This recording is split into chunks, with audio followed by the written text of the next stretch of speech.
এই যে এইগুলো ফিতনা বেরিয়েছে, আজ থেকে 1847 কম বেশি খুব বেশি হলো 200 বছর, এর পূর্বে এদের আবির্ভাব ছিল না। বড় বড় ইমামরা মাযহাবকে ফলো করেছেন। আর লা মাযহাবিদের ইমাম ইবনে তাইমিয়া ফাতাওয়া মিসরিয়ার মধ্যে লিখতেছেন, হানাফি, শাফি, মালিকি এই চার মাযহাবের বাইরে ইসলামের কোনো দলিল খুঁজে পাওয়া যাবে না। কোনো ব্যক্তি যদি মাযহাব না মানে, কোনো মাযহাবের বিরোধিতা করে, ইবনে তাইমিয়া লিখতেছে তাদেরই ইমাম সেই ব্যক্তি পথভ্রষ্ট রয়েছে, বিভ্রান্তির মধ্যে রয়েছে। হকপন্থী তারা যারা চারটি মাযহাবের মধ্যে কোনো একটি মাযহাবকে মেনে জীবন যাপন করে। সৌদি আরবের বড় আলিম শেখ উসাইমিন আমাদের চাইতে তারা বেশি মানে, তারা বলতে চায় আমাদের আলিম। শেখ উসাইমিন একটি কিতাব লিখেছেন, আল উসুল মিন ইলমিল উসুল। সেই কিতাবে একটি আয়াত কোট করেছেন, ফাসআলু আহলা যিকরি ইন কুনতুম লা তা'লামুন। আল্লাহ পাক বলতেছেন যেটা তোমরা জানো না, যারা জানে তাদের কাছে গিয়ে জেনে নাও। এই আয়াতকে উল্লেখ করে শেখ উসাইমিন আল উসুল মিন ইলমিল উসুল কিতাবে লিখতেছেন মাযহাব মানা এটা হলো ফরজ। আমরা তো ওয়াজিব বলতাম, তাদের মৌলভী সাহেব লিখছেন শেখ উসাইমিন যে ফরজ। চিন্তা করছেন বাবা, সৌদি আরবের বড় মুফতি, তাদেরই গ্র্যান্ড মুফতি বলতেছেন মাযহাব মানা ফরজ, আর বাংলাদেশে দাসের বেটা মুচির বেটা বলছে মাযহাব মানা যাবে না। অথচ ওকে যদি চেক করেন ও সবচেয়ে বড় মুকাল্লিদ, ওর বাংলা ছাড়া গাড়ি চলে না। আমরা তো টুকটাক আরবি পড়তে জানি কি জানি না বাবা, ফার্সি পড়তে জানি, উর্দু পড়তে জানি, বাংলাও পড়তে জানি, ইংলিশও পড়তে জানি, হিন্দিও পড়তে জানি, আর ওর বাংলা ছাড়া কোনো রাস্তা নাই। বুখারী শরীফ খুলে দেন, বলবে বাথরুম করে আসছে, আর খুঁজে পাবেন না। এই জন্য আপনাদেরকে সচেতন করতে চাই, ইমাম আজম আবু হানিফা নবী পাকের হাদিস মোতাবেক জান্নাতি ব্যক্তি। কেমন জান্নাতি ছিলেন? তিনি যখন ইন্তিকাল করলেন, তিনার বাড়ির পড়োশির একটা মেয়ে তার বাবাকে বলছেন, বাবা, আবু হানিফার বাড়ির উপরে আমি একটা খাম্বা দেখতে পেতাম, খাম্বা সারা রাত দেখতে পেতাম, ফজরের পর আর দেখতে পাওয়া যেত না। আবু হানিফা যেই দিন থেকে ইন্তিকাল করেছেন সেই খাম্বাটা আর দেখতে পাচ্ছি না। উনার বাপ বলতেছেন, বেটি ওটা খাম্বা ছিল না, আবু হানিফা সারা রাত আল্লাহর ইবাদত করতেন দাঁড়িয়ে দাঁড়িয়ে, ওটা খাম্বা ছিল না। এত বড় আবিদ ছিলেন। আল্লাহ রাব্বুল আলামিন স্বপ্নের মাধ্যমে আবু হানিফাকে একাধিকবার নিজের নূরের তাজাল্লির জালওয়া দেখিয়েছেন। আমরা বলি আবু হানিফা রাহমাতুল্লাহ আলাইহি আল্লাহকে স্বপ্নে দেখেছেন, মানে কি?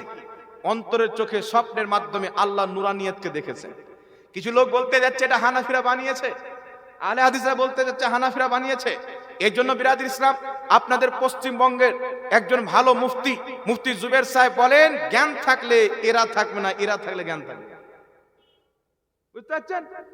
আবু হানিফা স্বপ্নে আল্লাহ পাককে দেখেছেন। এখন কিছু লোক বলছে হানাফিরা বানিয়েছেন। কোরআন পাকে আল্লাহ বলছেন কোন চোখ আল্লাহকে দেখতে পারে না। আমরাও বলতে চাই আবু হানিফা আল্লাহকে চোখে দেখেনি, স্বপ্নে অন্তরের চোখে আল্লাহর নুরানি তাজাল্লিয়াতকে দেখেছেন। এই বিষয়ে প্রত্যেক মুহাদ্দিস একমত পোষণ করেছেন, আল্লাহকে স্বপ্নে দেখা এটা বৈধ আছে। জোরে বল সুবহানাল্লাহ। একটা দলিল আপনাকে বলে দিচ্ছি, দারে কুতনির মধ্যে হাদিস এসেছেন, হযরতে আবু বকর সিদ্দিক নবী পাকের প্রথম খলিফা আবু বকর সিদ্দিক রাদিয়াল্লাহু তাআলা আনহু বলতেছেন, আমি আল্লাহকে স্বপ্নে দেখেছি। কে বলছেন? নবীর সাহাবী বলছেন, আমি আল্লাহকে স্বপ্নে দেখেছি। তারপর চলে আসেন ইমাম ইবনে হাজার আসকালানি বুখারী শরীফের সারা ফাতহুল বারীর মধ্যে লিখতেছেন, আল্লাহকে স্বপ্নে দেখা সম্ভব, এই বিষয়ে কাউরির কোনো মতভেদ নাই, সবাই একমত। ইমাম নববী রাহমাতুল্লাহ আলাইহি শারহে মুসলিমের মধ্যে লিখতেছেন, আল্লাহকে স্বপ্নে দেখা সম্ভব, এই বিষয়ে সকল মুহাদ্দিস একমত, কাউরির কোনো মতভেদ নাই। আর ইবনে তাইমিয়া জাহমিয়াদের রদ্দে একটি কিতাব লিখেছেন, আহলে হাদিসদের ইমাম, তাদের শাইখুল হাদিস ইবনে তাইমিয়া বলছেন, আল্লাহকে স্বপ্নে দেখা সম্ভব, এটাকে কেউ যদি অস্বীকার করে, ইবনে তাইমিয়া বলছেন ওই হলো বেরেন্টাল পাগলা লোক। ওদের ইমাম লিখছে ও বোকা লোক, পাগল লোক। যারা বলে স্বপ্নে আল্লাহকে দেখা যাবে না, এরা হলো মূর্খ। তাদের মৌলবীর ফতোয়া অনুযায়ী রাস্তার পাগলের মধ্যে আর তাদের মধ্যে কোনো তফাৎ নাই। কিন্তু প্রত্যেক মুহাদ্দিস, প্রত্যেক ফুকাহা, সাহাবায়ে কেরাম পর্যন্ত থেকে প্রমাণিত আল্লাহকে স্বপ্নে দেখা এটা জায়েজ আছে। জোরে বল সুবহানাল্লাহ। আমি দেখতে পাচ্ছি না তাই বিশ্বাস করব না? আমার চোখ আর তাদের চোখ এক? রাসূলে পাক বলতেছেন, আল্লাহ ওয়ালাদের দৃষ্টি থেকে বেঁচে থাকো, তোমরা মাথার চোখে দেখো, আল্লাহ ওয়ালারা আল্লাহর নূর দিয়ে দেখে। জোরে হবে না সুবহানাল্লাহ। এই জন্য পৃথিবীর মুসলমান আবু হানিফা রাহমাতুল্লাহ আলাইহি আল্লাহকে দেখেছেন। এই মর্মে কোন পৃথিবীতে এমন কোন মৌলবি আসেনি, কিয়ামত পর্যন্ত আসবে না, যে আল্লাহকে স্বপ্নে দেখা অসম্ভব এটা প্রমাণ করবে, কেউ পারবে না। ইবনে তাইমিয়া আহলে হাদিসের মৌলবি নিজেই লিখেছেন যে আল্লাহকে স্বপ্নে দেখা সম্ভব, এটা যদি কেউ অস্বীকার করে সেই ব্যক্তি কি হয়ে যাবে? পাগল ব্যক্তি, সে মূর্খ পাগল ছাড়া এটাকে কেউ অস্বীকার করতে পারে না। তাই অনেক সাহাবা থেকে বর্ণনা হয়েছেন, তারাও আল্লাহকে স্বপ্নে দেখেছেন। ইমাম আবু হানিফাও দেখেছেন। কেমন দেখেছেন? আল্লাহ পাক যেমন দেখিয়েছেন তেমনই দেখেছেন। সুবহানাল্লাহ। কথা আমার বুঝতে পারছেন বাবা? এবার আগিয়ে চলেন। এই জন্য আমরা মাযহাবকে ফলো করি। ইমাম আজম আবু হানিফা যেমন ভাবে কোরআন হাদিসকে বুঝতেন, আমরা কিন্তু ততটুকু বুঝতে পারি না। এই জন্য ফিতনা ফাসাদ থেকে বাঁচার জন্য, গুমরাহ হওয়া থেকে বাঁচার জন্য আবু হানিফার মাযহাবকে মানতে হবে। একটু আমার দিকে লক্ষ্য করেন বাবা। আল্লাহ বলছেন কোরআন পড়ে অনেক লোক হেদায়েত পাবে, কোরআন পড়ে অনেক লোক পথভ্রষ্ট হবে। ইমাম সুফিয়ান বিন ওয়াইনা বলতেছেন, হাদিস কোনো ব্যক্তি যদি শুধু হাদিস নিয়ে গবেষণা করে আমল করে, সেই ব্যক্তি পথভ্রষ্ট হয়ে যাবে। ইল্লাল ফুকহা, কিন্তু মুজতাহিদ ব্যতীত, ফকিহ ব্যতীত, অর্থাৎ যারা ফকিহ রয়েছেন, মুজতাহিদ রয়েছেন, মুসলমানদের প্রতি জরুরি তাদের কাছ থেকে যেন হাদিসের ব্যাখ্যা বুঝে, কোরআন পাকের ব্যাখ্যা বুঝে, নচেত কোরআন হাদিস পড়ে নিজে নিজে যাচাই করতে গেলে পথভ্রষ্ট হয়ে যাবে। হেদায়েত তারাই পাবে যারা ফুকহায়ে কিরাম যেইভাবে বুঝেছেন তাদের বুঝটাকে ফলো করে চলবে। আবু হানিফা যেমন ভাবে বুঝেছেন, ইমাম শাফি যেমন ভাবে বুঝেছেন, ইমাম সুফিয়ান সৌরি যেভাবে বুঝেছেন, আরো বিভিন্ন ইমাম যেইভাবে বুঝেছেন, সেইভাবে যারা বুঝেছেন তাদের বুঝটাকে মেনে চলতে হবে। এই জন্য যারা খালি হাদিস মানে হাদিস আর কিছুই মানে না, তাদের ব্যাপারে ইমাম আমাশ রাহমাতুল্লাহ আলাইহি বলতেছেন যে ওইগুলো হাদিস মান্যকারী আহলে হাদিস যারা শুধু হাদিস কোরআন করে, তিনি বলছেন আমার কাছে যদি পাগল কুকুর থাকতো আমি তাদের উপরে ছেড়ে দিতাম। এটা ইমাম আমাশ বলছে বাবা, আমার বক্তব্য না। তাদের প্রতি আমি কুকুর ছেড়ে দিতাম, কারণ তারা মানুষকে গোমরাহ করে। হেদায়েত তো তারাই পেয়েছে যারা চার মাযহাবের মধ্যে একটি মাযহাবের প্রতি অটল হয়ে দাঁড়িয়ে আছে। আর এটা কোরআন হাদিসের বাইরে নয়, এটা হচ্ছে কোরআন হাদিস মোতাবিক। জোরে বল সুবহানাল্লাহ। এবার আগে চলেন পৃথিবীর মুসলমান। এবার আপনাকে কিছু আকীদার কথা বলি, মাযহাবের কথা এই জন্য বললাম। সমাজে কিছু লোক আছেন, মানুষকে বলতে চাই যে হ্যাঁ হানাফি কেন বলবো? বলছে আবু হানিফা কি জানে যে আমার নামে মাযহাব তৈরি করা হয়েছে? আবু হানিফা কি জানে যে আমার নামে মাযহাব তৈরি করা আছে? আমি বলতে চাই যে এটা কোন জাহিল বলেছে, কোন ইমাম বলেছে, একটু দেখাও। এটা তো কোন ইমাম বলে থাকবে? তোমার মতন মূর্খ আপত্তি করে দিলে, আপত্তিও তো রুলস অনুযায়ী করতে হবে, নিয়ম অনুযায়ী করতে হবে। পাগলের মতন আপত্তি করে দিলে কিন্তু চলবে না। এই পৃথিবীর মুসলমান একটু আমার দিকে লক্ষ্য করেন। বলা হচ্ছে কি আবু হানিফার মাযহাব তৈরি করেছেন 300-400 বছর পর। কিছু লোক বলতে চায় এটা একটা মিথ্যা কথা, অনেক আগে মাযহাব তৈরি হয়েছে। তার আগে সাহাবায়ে কেরাম কোন মাযহাব মানতেন? আপনারা ধ্যান দিয়ে শুনছেন না শুনেন না বাবা? ঠান্ডা লাগছে নাকি? একটু লক্ষ্য করে শুনেন, নিজের অন্তরে কথাগুলিকে নোট করেন। আচ্ছা, তোমরা যে হানাফি মাযহাব মানছো, তো আবু হানিফার আগে সাহাবারা কি কোন মাযহাব মানতেন? আবু হানিফা কোন মাযহাব মানতেন? এখন আপনাকে বলি বাবা, আবু হানিফা ছিলেন মুজতাহিদ। মুজতাহিদ কাকে বলা হয়? যাকে কোরআন হাদিসের কমপ্লিট জ্ঞান আল্লাহ দান করে তাকে মুজতাহিদ বলা হয়। যারা কোরআন হাদিস থেকে নিজে নিজে মাসলা বের করতে পারবে তাদেরকে মুজতাহিদ বলা হয়। আর মুজতাহিদের জন্য মাযহাব মানা লাগে না, উনি নিজেই মাযহাব। কথা বুঝতে পারছেন? নিজেই। তো আবু হানিফা কোন মাযহাব মানতেন? উনি ডাইরেক্ট কোরআন হাদিস থেকে ইজতিহাদ করে মাসলা প্রদান করতেন। সাহাবীরা কোন মাযহাব মানতেন? আমার দিকে লক্ষ্য করেন, সাহাবীরাও মাযহাব মানতেন। এই পৃথিবীর মুসলমান সাহাবীগণের মধ্যে আব্দুল্লাহ ইবনে আব্বাস, আব্দুল্লাহ ইবনে উমর, আরো কয়েকজন সাহাবী ছিলেন যারা চরম জ্ঞানী ব্যক্তি ছিলেন, বহুত বড় জ্ঞানী ব্যক্তি। এই জ্ঞানী ব্যক্তিদের মাযহাব প্রত্যেক সাহাবী ফলো করতেন। কোন সাহাবী আব্দুল্লাহ ইবনে উমরের মাযহাব মানতেন, কোন সাহাবী হযরত ইবনে আব্বাসের মাযহাব মানতেন, কোন সাহাবী আব্দুল্লাহ ইবনে মাসউদের মাযহাবকে মানতেন। তো সাহাবায়ে কেরামরাও বড় বড় বিজ্ঞ সাহাবীদের মাযহাবকে ফলো করেই চলতেন। জোরে বল সুবহানাল্লাহ। কথা আমার বুঝতে পেরেছেন কি পারেননি বাবা? এই জন্য মাযহাব সাহাবীরাও মেনেছেন, মাযহাব আমরাও মানছি। তবে পৃথিবীর মুসলমান মাযহাব মানে এটা কোরআন পাকের হাদিসের খেলাফ নয়, একে বলা হয় স্কুল অফ থট।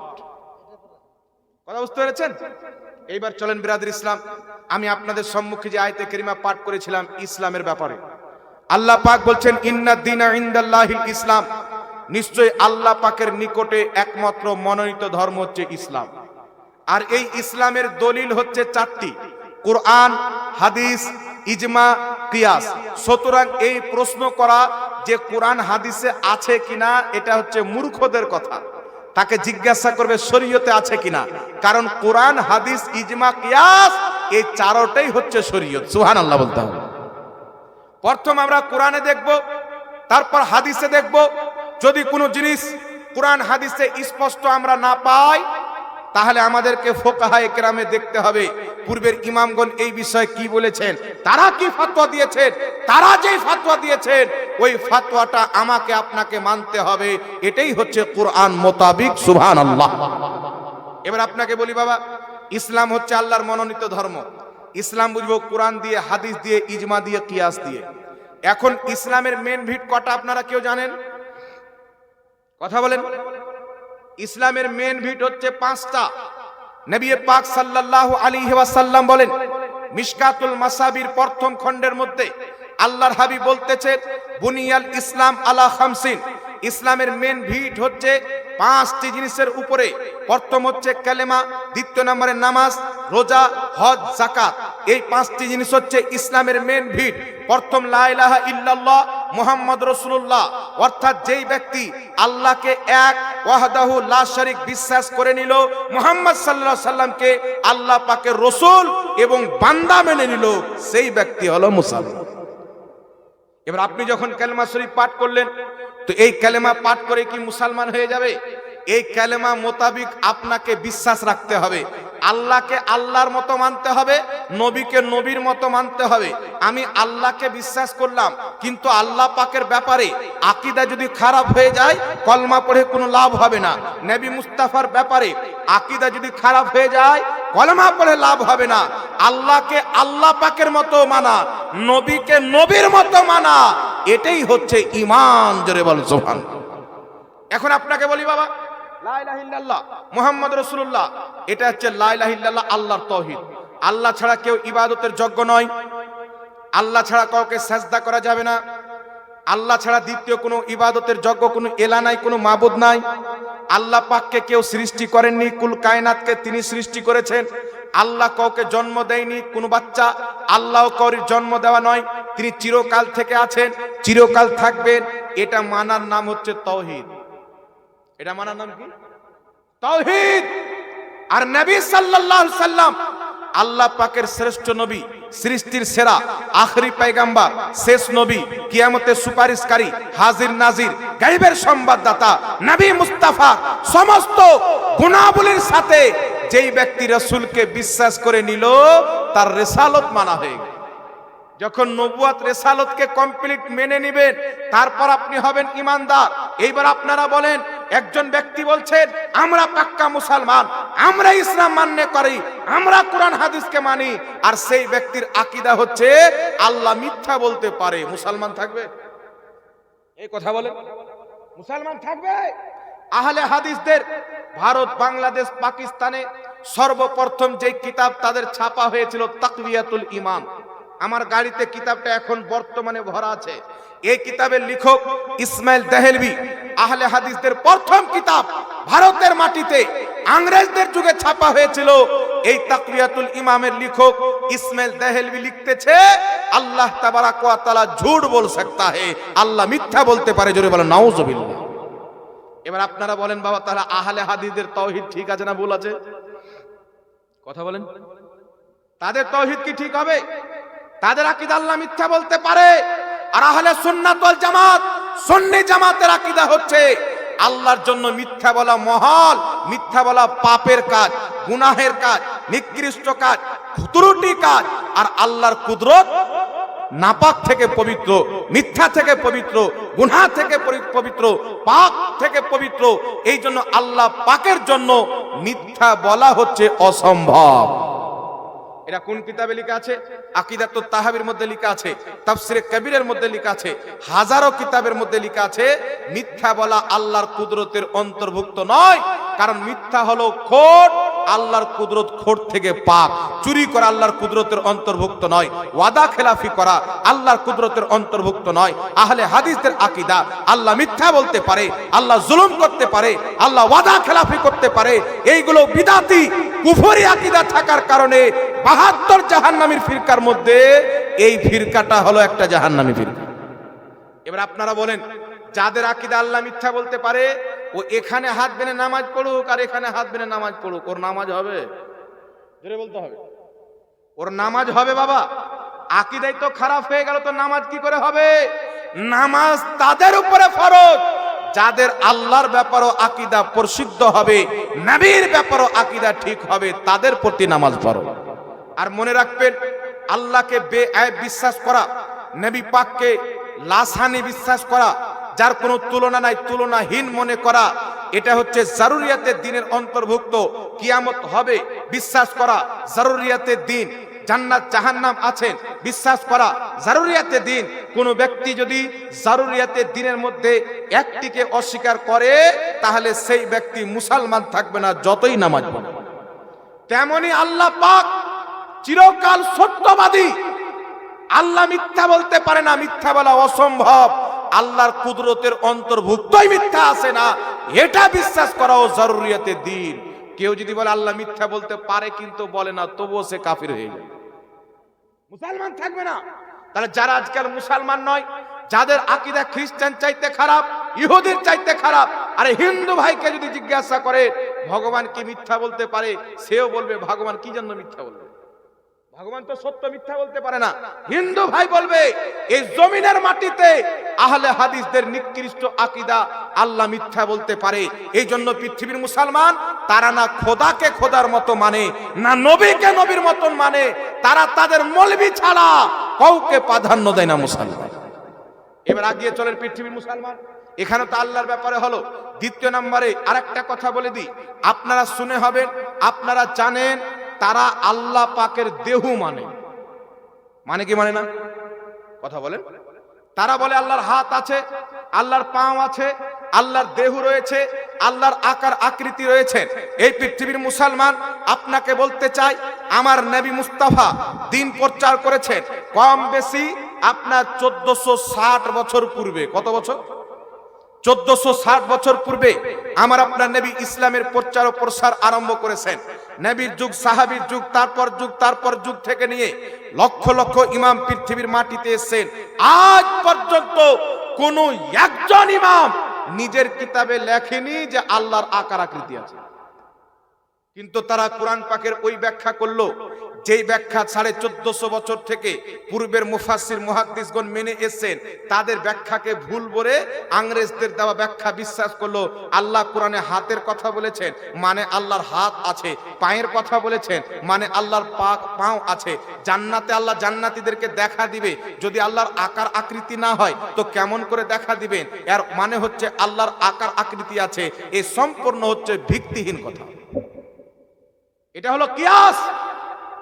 আল্লাহ পাক পরওয়ারদিগারে আলম হাতের কথা বলেছেন, পায়ের কথা বলেছেন, চেহারার কথা বলেছেন, কিন্তু বিরাদর ইসলাম এর অর্থ আল্লাহ কি বুঝিয়েছেন? ইমাম মাতুরিদি তাফসিরে মাতুরিদির মধ্যে, ইমাম কুরতুবী তাফসিরে কুরতুবীর মধ্যে, ইমাম ইবনে হাজার আসকালানি ফাতহুল বারির মধ্যে, ইমাম নববী শারহে মুসলিমের মধ্যে হাজারো ইমামগণ লিখেছেন। ইমাম বাইহাকি রাহমাতুল্লাহ আলাইহি 1150 বছর পূর্বে আসমা ওয়া সিফাত কিতাবের মধ্যে লিখেছেন, আল্লাহ যেখানে হাত পা চেহারার কথা বলেছেন, এর দ্বারা আল্লাহ পাক নিজের সিফাতকে বুঝিয়েছেন, আকার আকৃতিকে বুঝায়নি। আর প্রত্যেক মুসলমানের প্রতি জানা ওয়াজিব রয়েছে যে তাদের আল্লাহ হলো নিরাকার। কিতাব খুলেন আসমা ওয়া সিফাত, ইমাম বাইহাকি লিখছেন কম বেশি 1150-1200 বছর পূর্বে প্রত্যেক মুসলমানের প্রতি জানা জরুরি আল্লাহ হচ্ছেন নিরাকার। ইমাম মাতুরিদি লিখছেন আল্লাহ নিরাকার। ইমাম কুরতুবী লিখছেন তাফসিরে কুরতুবীতে আল্লাহ নিরাকার। ইমাম নববী লিখছেন শারহে মুসলিমে আল্লাহ নিরাকার। ইবনে হাজার আসকালানী ফাতহুল বারিতে লিখছেন আল্লাহ নিরাকার। আকিদাতুত তাহাবিতে লেখা আছে আল্লাহ নিরাকার। প্রত্যেক ইমামের বিশ্বাস ছিল আল্লাহ হচ্ছে নিরাকার। এই আল্লাহর আকার আকৃতিওয়ালা আকীদা কোথায় থেকে আসলো বাবা? এটাও আপনাদেরকে বলে দিচ্ছি, তবে ধৈর্য ধরে আপনাদেরকে শুনতে হবে। আগে আকীদার কথা বলতেছি, তারপর আপনাদেরকে আমলের কথা বলবো। হাত কোথায় বাঁধবেন আর দোয়া কি করে করবেন না দোয়া করবেন না। শুনেন পৃথিবীর মুসলমান, আমি একাধিক জায়গাতে বলেছি, আজকেও চ্যালেঞ্জ করতেছি। বিমল দাসের ব্যাটা থাকলে রেডি করান, ফেস টু ফেস বসুক, আমরা চাচ্ছি সমাধান হোক। ফেস টু ফেস বসুক, আমরা এনি টাইম প্রস্তুত রয়েছি। আল্লাহ পাকের আকার আকৃতি কিয়ামতের সকাল পর্যন্ত কোন মৌলবি প্রমাণ করতে পারবে না। রেকর্ডিং হচ্ছে, এখানে মোবাইল আছে। কোন আহলে হাদিস আল্লাহ তাবারাক ওয়া তাআলার জিসিম প্রমাণ করবে, দেহ প্রমাণ করবে, আপনার আকার আকৃতি প্রমাণ করবে, কিয়ামত আসা সম্ভব, এটা প্রমাণ করা সম্ভব। এখন এরা কি করলো বাবা? কুরআন পাকে আয়াত হলো দুই ধরনের। পবিত্র কোরআন সূরা আলে ইমরান আয়াত নাম্বার 7 আল্লাহ বলছেন এই কোরআন পাকে দুই ধরনের আয়াত রয়েছে। একগুলি আয়াত হচ্ছে আয়াতে মুহকাম, যার প্রকাশ্য অর্থ রয়েছে, আর একগুলি আয়াত হচ্ছে আয়াতে মুতাশাবিহাত, যার অর্থ আল্লাহ ছাড়া কেউ জানে না। এর অর্থ কেউ যদি জাহিরি নেই, আল্লাহ বলতেন সে পথভ্রষ্ট হয়ে যাবে। তো হাত পাও চেহারার কথা আল্লাহ বলে কি বুঝিয়েছেন? আয়াতে মুতাশাবিহাত, আল্লাহ হাত বলেছেন, পাও বলেছেন, এটা দ্বারা আল্লাহর সিফাতকে বুঝিয়েছেন। এর অর্থ আল্লাহ ছাড়া কেউ জানে না। কিন্তু এর অর্থ আকার আকৃতি নেওয়া। তাহলে একটা কথা আপনাকে বলি, পবিত্র কোরআন সূরা ফাত্তা আয়াত নাম্বার 10 আল্লাহ সুবহানাহু ওয়া তাআলা বলছেন, এ আমার নবী মুস্তাফা, যারা আপনার হাতে বায়াত গ্রহণ করলো তারা আমি আল্লাহর হাতেই বায়াত গ্রহণ করলো। আমি আল্লাহর হাত তাদের হাতের উপরে। তাহলে এখান থেকে কি বোঝা যায় বাবা? প্রকাশ্য মানা কি বোঝায়? নবীর হাতে সাহাবারা মুরিদ হতেন, বাইত হতেন, আর নবী পাকের হাতের উপরে আল্লাহ হাত দিয়েছিলেন, এটাই তো বুঝায়। আল্লাহ কি মক্কাতে হাত দিতে এসেছিলেন? মদিনাতে এসেছিলেন? এর অর্থ আপনি কি বলবেন? আল্লাহ নিজের কুদরতকে বুঝিয়েছেন। তেমনি হাতের অর্থ কুদরত বুঝিয়েছেন, পায়ের অর্থ কুদরত বুঝিয়েছেন, চেহারার অর্থ কুদরত বুঝিয়েছেন। আর জান্নাতীদেরকে আল্লাহ কি জান্নাতে দেখা দিবেন, তো আকার আকৃতি না হলে কেমন করে দেখা দিবেন? এই যে কেমন শব্দ, এটাই হচ্ছে আল্লাহর জন্য ব্যবহার করা অবৈধ। কেমন শব্দ আল্লাহর জন্য ব্যবহার করা যাবে না। আল্লাহ হচ্ছে নিরাকার, আল্লাহ জান্নাতে দেখা দিবেন, কেমন করে দেখা দিবেন এটা আমার আল্লাহ জানে। আপনি বলবেন কেমন করে দেখা দিবে যদি আকার আকৃতি না থাকে? আপনি বলেন তো বাবা, একজন ব্যক্তি কাউকে যদি থাপ্পড় মারে ব্যথা করবে, কিন্তু ব্যথাকে আমরা দেখতে পাই না। আল্লাহ যদি চাই ব্যথাটা দেখাতে পারে কি পারে না? আল্লাহ পাক আছেন নিরাকার, যেমন তার নবী মুস্তাফাকে দেখা দিয়েছেন তেমনি জান্নাতীদেরকে দেখা দিবেন। কিন্তু আল্লাহর আকার আকৃতি আসলো কোথায় থেকে? পৃথিবীর মুসলমান খ্রিস্টানেরা ইনজিল কিতাবের মধ্যে পরিবর্তন করে, যার নাম বাইবেল রেখেছে, সেই কিতাবের মধ্যে খ্রিস্টানদের পাদ্রী আলিমরা তারা চিন্তা করলো আমরা ঈসা আলাইহিস সালামকে আল্লাহ পাকের বেটা বানাবো। তখন তারা কি করলো? ইনজিলের মধ্যে কাটছাট করে আল্লাহর আকার আকৃতির কিছু আয়াত বানিয়ে ভরে দিল। তারপর তারা কি বললো? ঈসা আলাইহিস সালাম আল্লাহর বেটা আর মারিয়াম হচ্ছে আল্লাহর স্ত্রী। বলেন নাউজুবিল্লাহ। তখন আমার আল্লাহ পাক কুরআন পাকে একটি সূরা অবতীর্ণ করে তাদের রদ করলেন। সূরাটি হচ্ছে কুল হুয়াল্লাহু আহাদ আল্লাহুস সামাদ লাম ইয়ালিদ ওয়া লাম ইউলাদ ওয়া লাম ইয়াকুল লাহু কুফুয়ান আহাদ। আল্লাহ পাক বলেন, হাবিব তুমি বলে দাও ওই আল্লাহ হচ্ছে এক। ও আল্লাহ এক, আল্লাহ বেনিয়াস। আল্লাহ কওরির বেটা নয়, আল্লাহরও কোনো ছেলে পেলে নয়। আল্লাহ কাউকে জন্ম দেয়নি, আল্লাহকেও কেউ জন্ম দেয়নি। আল্লাহ পাক খ্রিস্টানদের রদ করলেন। আর দুর্ভাগ্যের বিষয় হচ্ছে কিছু মৌলবি খ্রিস্টানদের দালালি করে তারাও কোরআন পাকের অপব্যাখ্যা করে আল্লাহ পাককে একটা মানুষ হিসেবে দাঁড় করাতে চায়। যে আল্লাহর হাত আছে, পাও আছে, চোখ আছে, নাক আছে। খবরদার মুসলমান, যারা আল্লাহর আকার আকৃতি মানে এরা হচ্ছে জাহান্নামী। এদের পিছে মুসলমানের নামাজও হবে না, এদের বক্তব্য শোনা মুসলমানদের জন্য জায়েজ হবে না। এরা হচ্ছে মুজাসসামা, জাহান্নামী ফিরকার লোক, যাদের আকীদা থেকে মূর্তি পূজা চালু হয়েছে। এই আকীদা তালাক দিয়ে আল্লাহ পাক হচ্ছে নিরাকার, এটাই নবী মুস্তাফার যুগ থেকে আকীদা চলে আসছেন, এই আকীদা মুসলমানকে বিশ্বাস করতে হবে। এর পক্ষে আমি কয়েকটি ইমামের আপনাদের সম্মুখে রেফারেন্স পেশ করেছি। এই জন্য পৃথিবীর মুসলমান আমাদের বক্তব্য হচ্ছে, যাদের আকীদা ঠিক নাই আমল নিয়ে তার সাথে তর্ক করে লাভ নাই। আজকে মানুষকে হাত তুলে দোয়া করা যাবে না বলে, আজকে মানুষকে বলছে এখানে হাত বাঁধতে হবে, মানুষকে বলছে আমিন জোরে বলতে হবে, মানুষকে বলতেছে আপনার জালসাতে হাত তুলে দোয়া করা যাবে না, দাফন করার পর হাত তুলে দোয়া করা যাবে না, নামাজের পর হাত তুলে দোয়া করা যাবে না। এই সমস্ত কথা ইহুদি খ্রিস্টানদের ফান্ডিং কাজ করে, কোরআন হাদিস কাজ করে না। কোরআন হাদিসের কথা হচ্ছে ভিন্ন। মনে রাখবেন পৃথিবীর মুসলমান, মসলা দুই ধরনের দলিল দিয়ে প্রমাণিত হয়। একটা হচ্ছে দলিলে আম, একটা হচ্ছে দলিলে খাস। খাস দলিল মানে কি? 5 ওয়াক্তের নামাজ তাকে সময় মোতাবেক পড়তে হবে, এটা আল্লাহ খাস করে দিয়েছে। কথা বুঝতে পারছেন? আর দান দুয়া এটা আল্লাহ খাস করেনি, আপনি যখন পারবেন তখন দান করেন না। এটা আপনি দেখবেন যে জোহরের সময় দান করা যাবে কি যাবে না, 12টার সময় দান করা যাবে কি যাবে না, রাত্রে দান করা যাবে কি যাবে না। আল্লাহ বলেছেন তোমরা আল্লাহর রাস্তায় দান করো, 24 ঘন্টাতে যখন ইচ্ছা তখন দান করো।